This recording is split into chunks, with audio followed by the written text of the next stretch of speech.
What's going on, everybody? Welcome back to the channel. Okay, so y'all already see the title. Y'all already know what we're about to dive into. It's the two new commanders that just came out. Honestly, I can barely pronounce their names. Let's go over to them real quick and let's see what their names are. We've got, y'all already know this is about to get butchered. Elrohir. I don't know. Just don't try and quote me on that. And then we've got Qurwan. Okay. So two newest ones, biggest drops. This is the first time that they're kind of releasing people outside of the season. So they just randomly threw this at us. Weren't really expecting it. I felt kind of bad. I accidentally blew like 80 Matham coins that I had saved up on Evil Chest. And then legit a day later, they dropped this. I was like, are you kidding me? But, besides that though, let's take a look at the first one. So the first one, the Elven one, I'll go ahead and say it. This guy is a lot better. This guy's a lot better. So let's go into why. Let's go into why. I I gotta admit, I don't know what they're doing with these designs of the commanders, like what they're aiming for whenever they're building. So I want to know some of these thought processes that's going on because some of it's kind of wild. There's a lot of synchronization in like the commanders that were base in the game. That's what I'm trying to get across. There was a lot of synergy built into their kits already. Some of this stuff is all over the place. I'm just gonna go ahead and say it. Some of these titles in their portrait just all over the place in what they're trying to accomplish. Like they have buffer. Do they do damage? I don't. It's getting kind of blurry at times. So let's dive into the Elven one first. So Gray Company. It's on Eladin, I believe. Yeah, at least I think I can pronounce that one right. It's not terrible.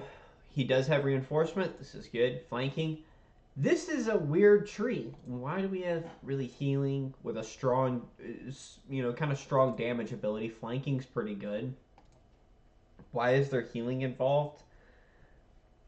I don't know. I really don't. It's a unique tree that is good at times, but sometimes though, like some partial healing in there sometimes isn't worth it compared to the DPS meta that we're in. High DPS is winning overall. I don't know if y'all seen it, but healing isn't keeping up with the damage or buffing class. They had in Witch King, for examples of buffing people, or straight up damage like Legolas, Dane Ironfoot, Galadriel being focus damage or really damage reduction too with their high focus. Um, that's really where the meta's at, in my opinion, right now. Whenever you start throwing in like these mixed bag people, I think you're starting to create a lot of problems. So let's dive into the abilities themselves, and I'll kind of wrap up my thoughts completely on the meta or wherever else these people are being designed. Gray Company, decent tree. War Chant, I actually think this is pretty solid. It's not that bad. This at max can be 30% decreases by 1/4 each round. That's very comparable to Guide, which is on Faramir. Instead of first 2 rounds, this will be reduced. So from 30 to by a fourth would be like 7.5%, so 22, and then down to 15 after that. So, but this is going to be really good whenever you get it maxed. Relief, this is a really good one as well. Allied unit with the highest defense, recovered. Effect modified by the focus stat, I like that. Level-headed, allied units removes 1 debuff, and you recover 17.5%. I like this. All you gotta do is get 1 point in it, and you get a good portion of its effect. I know my face is cutting that off. It's too bad. But y'all already know how I feel about Half Elven. R3, Elrond's plagued by it. Arwen's plagued by it. I do not like this tree on anybody, to be honest. He is probably one of the only ones that can partially use it. I would say a theorizing build for it would be, War Chant, Half Elven, and Boon. Boon is probably the best thing out of this tree, in my opinion. Coalition is good as well, I think, but elves already have a high, or a low margin in between damage abilities. So Coalition's good mainly on elves, but sorry, my phone's acting weird. But Loyal Followers, this is pretty good. I will admit, I like this. Loyal followers, allied units damage dealt 1%, so that'll go out at 15. Allied units damage dealt plus additional 0.3% for each allied man, elf, dwarf. So, like, for instance, like, the first thing I thought about was Bocav in the back, Guardians or Ram Riders in the front, and then for man, yeah, Cavaliers would be pretty good. But it gets kind of expensive, so if you're trying to not make it as super expensive as possible, another man that I'm trying to think off the top of my head, Guards of Tower are really good for countering Cav, but for man, it might be Cavaliers. Honestly, you might have to run him full Cav, to be honest. That might be the best bet. There's not really a bunch of melees that I like for the men aside from the cavalry. There's really guards of the tower, and then there's two archers, which I don't like. I'm gonna be honest, I don't like any of the ranged archers for they die way too quick. So best thing, honestly, just looking at this would be a Bocav, Ram Rider, and or Guardian. Guardian can pass as well if you want to save some resources. But Ram Rider and Cavaliers would be a solid setup. Shield training, range units, that's not really too good. That's pretty specific. I don't, this might work if you wanted to do a marksman build, kind of. I don't know. I'm gonna be honest. I'm not a fan of this. Controlled Madness. This is a lot of points to invest in. 7 points.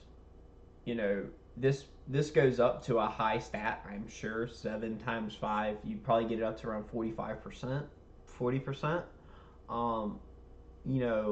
That's a lot of points to invest in. I would rather have Boone, to be honest. I mean, Boone is a whole lot more. That's all allied units right off the bat. That's a whole lot better. So I think the move with him is a straight support build. War Chant first. I think this is his best option. Loyal followers, all 15 points. You got to go with half Elven here, in my opinion, to make this work. Half Elven, and then you go all the way into Boone. And you see, Coalition's one of those skills where you kind of want to have it max. So honestly, I'm kind of thinking that's the move. I don't like Grey Company on him. He's not a damage dealer. I'm gonna be honest. Looking at his stats, he's not a damage dealer. So I would use him as a straight buffer. War Chant, loyal followers all the way through, half Elven, and then Boone. Is gonna be where your money making's at. But that's enough about him. He's not terrible. Eladin and him are on the same level. If not, I think he's a little bit better. I think he might be a little bit better than Eldon, but I don't have him. Y'all know I'm only really going to do reviews on the people I got. So, but if you do get him, let me know how you use him in the comments. I'd love to hear. This guy, I have so many questions. I have so many questions. Who was designing this guy? He looks BA. Don't get me wrong, he looks BA. Who thought of these skills, though? Who thought of these skills? Very specific pinpoint. And whenever I pulled, or whenever I saw the evil side character, and I actually pulled her by horrible luck somehow, she is in, trying to explain this as best I can, she is designed for mixed. In reality, she's designed for mixed. Queen of Gondor, allied men, and evil men. That's a mixed focused skill right there. Allied men and evil men. Queen of Hatred. Allied men and evil men. Damage received plus 9%, and then whenever it's max, it affects evil men. So you're kind of stuck here. Like, what is she? Like, she's not a roleplay server specific person. Coming back, Qurwan. So very specific skills, and it's completely RNG of what you get because you don't really know who you're facing. Sure, if you're facing Erebor, this is a good skill. So let's dive into him a little bit here because he requires some explanation about why I think this guy is not good. So he has 3 separate things, which is elves, dwarves, and men focusing.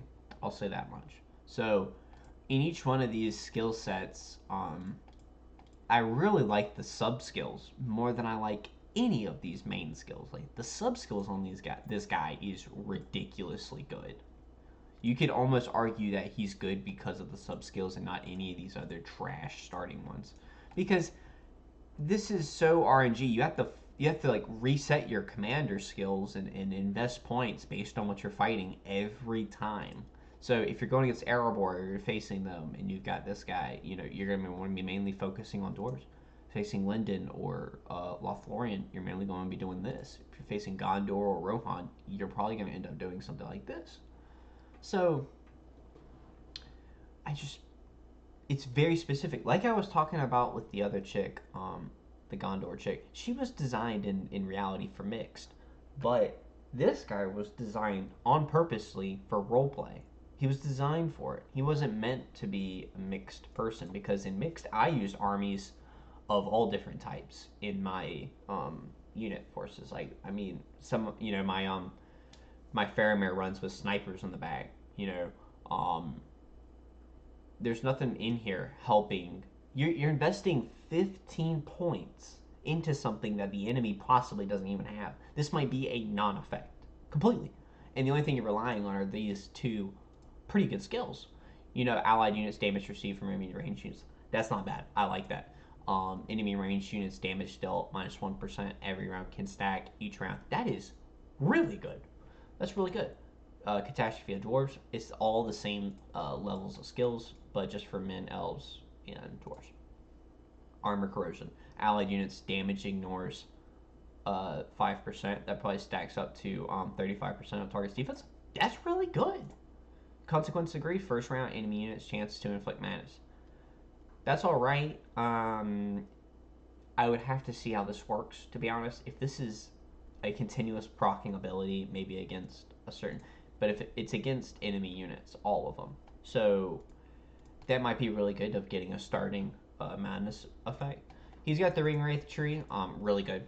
I mean, just really solid tree. We've gone over this several times. Mortal Poison and Nazgul Screech, they're both really good skills. But the last one, Catastrophe of Men, Intimidation, this is really good. Might -4 every round, and then 2.1% chance of being stunned. That's against the enemy commander. There are not that many enemy commander stunning skills. Feint, commander for each 5 instances of damage dealt, all units next damage plus 5%. Each instance of damage. So that's a little weird wording. I'll be honest. That's a little weird wording. So, is that every time poison goes off? Is that every time Nazgul Screech goes off?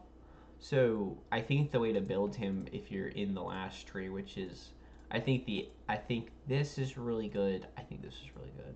So these two are his best sub skills. This one is the best, Intimidation. Feint. This is really good. I'd have to see how it really works, to be honest. But if this goes up to 35%, this would be a good one. Nazgul Screech. It really depends on how this ability works for it to be classified as really good. But yeah, it's just, I don't know who was making these, to be honest, because it's so oddly specific. Elves only, dwarves only, men only. Like, it's, you look at some of these other people that just do things really well. Like, I don't get where this oddly specific stuff is coming from. Like, it was the same thing whenever they designed some of these other people. Her is kind of in the same realm, oddly specific. This is might only, or yeah, so this is might only. So you do Reaper and you do Betrayer, Spellseeker and Blight Numenorian. Those are just the 2 trees that you use. Just looking at them. So she's not as specific though. There's no one as specific as this girl. There were a handful of people like this. This is like, does he have the tree? He has White Council. Yeah, this is so specific. This is focus, burn, and poison damage received. High alert is not terrible because of focus damage, but at the end of the day, it is still specific because burn and poison damage is mainly going to be the enemy. You might be able to get away with doing high alert for the focus damage. You know, damage to orcs, Uruk-hai, and trolls, that is not at all the way designed for mixed. You know, so it's just these oddly specific skills that don't really do anything. Like, you know, wait, where are some of these other skills that are more broad, that cover more units, and you don't have to sit there and be, oh, I've got to use him in this circumstance against these types of units. You know, like, that's not really a great commander. You know, that's not really a great commander. So, I do think he's the better of the two. Now, the way I've got my chest set up, if anyone's wondering, I have this set up like this. You know, if you're pulling, I think you should do him. I think you should pull the evil chest. You do get the Witch King and the Undying chance, and you get a chance at Kamul, the Shadow, Mouth of Sauron, and Qurwan. All three of these are really good commanders. And then Qurwan, Rip if you get him. You get Azog, Gorbag, two of the best tier ones right there. So that's also really good. And so the good side chest, I don't really like too much. Elrond or Galadriel, you either get one of the worst tier 3s in the game, or you get one of the best. So, I would actually only be playing. My luck has been crazy. I'm not even about to lie with the purple letters, but yeah, I don't think the good side chest is as good. Partially because of the R5. Like, if you pull Elrond, man, you're screwed. He's terrible. You know, but if you pull the Undying or the Witch King, you're set, you know, obviously.